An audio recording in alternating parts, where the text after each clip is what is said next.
Hi welcome to my YouTube channel. ಇವತ್ತು ನಿಮ್ಗೊಂದೊಳ್ಳೆ puliyogare powder ಮಾಡೋದನ್ನ ತೋರಿಸ್ತೀನಿ ಬನ್ನಿ. ಕಡಿಮೆ ಇಂಗ್ರೀಡಿಯೆಂಟ್ಸಲ್ಲಿ ತುಂಬ ಸುಲಭವಾಗಿ ಯಾವುದೇ ಪ್ರಿಸರ್ವೇಟಿವ್ಸ್ ಇಲ್ಲದೇ ನೀವು ಪುಳಿಯೋಗರೆ ಪೌಡ್ರು ರೆಡಿ ಮಾಡ್ಕೋಬೋದು. ಬೇಕಾಗಿರೋ ಇಂಗ್ರೀಡಿಯೆಂಟ್ಸ್ ಬಂದು ಧನಿಯಾ, ಕಡಲೆಬೇಳೆ, ಉದ್ದಿನಬೇಳೆ ಮತ್ತು ಮೆಂತ್ಯ ಸ್ವಲ್ಪ ಕಡಿಮೆನೇ ತಗೊಳ್ಳಿ.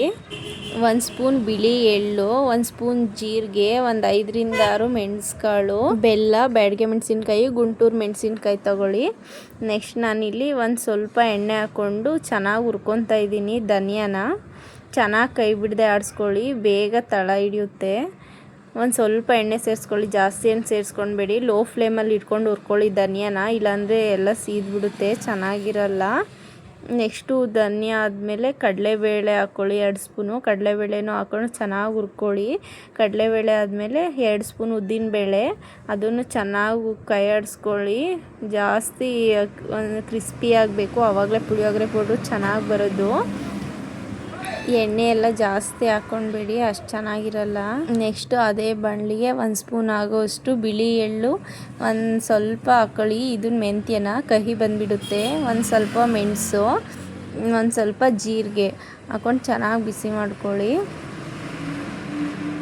ನೆಕ್ಸ್ಟು ಗುಂಟೂರು ಮೆಣಸಿನ್ಕಾಯಿ, ಬ್ಯಾಡಗೆ ಮೆಣಸಿನ್ಕಾಯಿ. ಕಲರ್ ಜಾಸ್ತಿ ಬೇಕು ಅಂದರೆ ನೀವು ಬ್ಯಾಡಗೆ ಮೆಣಸಿನ್ಕಾಯಿ ಇನ್ನೂ ಸ್ವಲ್ಪ ಸೇರಿಸ್ಕೊಳ್ಬೋದು, ಕಲರ್ ತುಂಬ ಚೆನ್ನಾಗಿ ಬರುತ್ತೆ. ಯಾವುದೇ ಆರ್ಟಿಫಿಷಿಯಲ್ ಕಲರ್ ಹಾಕೋ ಅವಶ್ಯಕತೆ ಇಲ್ಲ, ಯಾವುದೇ ಪ್ರಿಸರ್ವೇಟಿವ್ಸು ಹಾಕೋದಂಗಿರಲ್ಲ. ನಾವು ಇದೇ ಥರ ಮನೇಲಿ ಮಾಡಿಕೊಂಡ್ರೆ. ನೆಕ್ಸ್ಟ್ ಇದು ತಣ್ಣಗಾಗೋದಕ್ಕೆ ಬಿಟ್ಟು ಒಂದು ಮಿಕ್ಸಿ ಜಾರಿಗೆ ಹಾಕ್ಕೊಂಡು ಚೆನ್ನಾಗಿ ಗ್ರೈಂಡ್ ಮಾಡ್ಕೊಳ್ಳಿ. ಒಂದು ಸ್ವಲ್ಪ ತರಿಯಾಗೇ ಇರಲಿ. ನೋಡಿ, ಗ್ರೈಂಡ್ ಮಾಡ್ಕೊಂಡ್ಮೇಲೆ ಪುಳಿಯೋಗರೆ ಪೌಡ್ರು ರೆಡಿ ಆಯಿತು. ಇದನ್ನು ಒಂದು ಪ್ಲೇಟಿಗೆ ಹಾಕ್ಕೊಳ್ಳಿ. ಪ್ಲೇಟಿಗೆ ಹಾಕ್ಕೊಂಡು ಫೈನಲಲ್ಲಿ ಒಂದು 2 ಸ್ಪೂನ್ ಬೆಲ್ಲ ಸೇರಿಸ್ಕೊಳ್ರಿ. ಬೆಲ್ಲ ಸೇರಿಸ್ಕೊಂಡ್ರೆ ಪುಳಿಯೋಗರೆ ಪೌಡ್ರು ತುಂಬ ರುಚಿಯಾಗಿರುತ್ತೆ. ನಾನು ಈ ಪುಳಿಯೋಗರೆನ ಬಳಸ್ಕೊಂಡು ಇವಾಗ ಗೊಜ್ಜು ಮಾಡಿ ತೋರಿಸ್ತೀನಿ ನೋಡಿರಿ. ಇದಕ್ಕೆ ನೀವು ಬೇಕು ಅಂದರೆ ಕಡಲೆಬೀಜ ಮತ್ತು ಉದ್ದಿನಬೇಳೆ, ಕಡಲೆಬೇಳೆ ಎಲ್ಲ ಇವಾಗಲೇ ಸ್ವಲ್ಪ ಎಣ್ಣೆಯಲ್ಲಿ ತೇಲ್ಸ್ಕೊಂಡು ಹಾಕಿಟ್ಕೊಳ್ಬೋದು, ಆದರೆ ತುಂಬ ದಿನ ಇಟ್ಕೊಳ್ಳೋದಕ್ಕಾಗಲ್ಲ.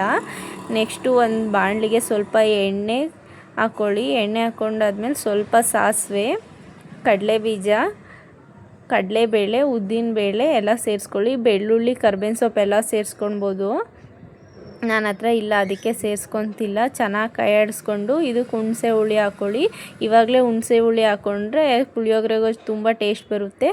ಸ್ವಲ್ಪ ಉಪ್ಪು ಸೇರಿಸ್ಕೊಳ್ಳಿ. ಉಪ್ಪು ಸೇರಿಸ್ಕೊಂಡಾದ್ಮೇಲೆ 2 ಸ್ಪೂನು ಮಾಡಿಟ್ಕೊಂಡಿರೋಂಥ ಪುಳಿಯೋಗರೆ ಪೌಡ್ರು ಸೇರಿಸ್ಕೊಂಡು ಚೆನ್ನಾಗಿ ಕೈ ಆಡಿಸ್ಕೊಳ್ಳಿ. ಇದಾದಮೇಲೆ ಫೈನಲಲ್ಲಿ ಕೊಬ್ಬರಿ ಸೇರಿಸ್ಕೊಳ್ಳಿ. ಫೈನಲಲ್ಲಿ ಕೊಬ್ಬರಿ ಸೇರಿಸ್ಕೊಳೋದ್ರಿಂದ ಎಣ್ಣೆ ಹೀರ್ಕೊಳಲ್ಲ ಅಷ್ಟೊಂದು. ಸ್ವಲ್ಪ ಕೊತ್ತಂಬರಿ ಸೊಪ್ಪು ಸೇರಿಸ್ಕೊಂಡು ಫೈನಲಾಗಿ ಕೈ ಆಡಿಸ್ಕೊಂಡ್ರೆ ಪುಳಿಯೋಗರೆ ಪೌಡ್ರು ರೆಡಿ ಆಗುತ್ತೆ.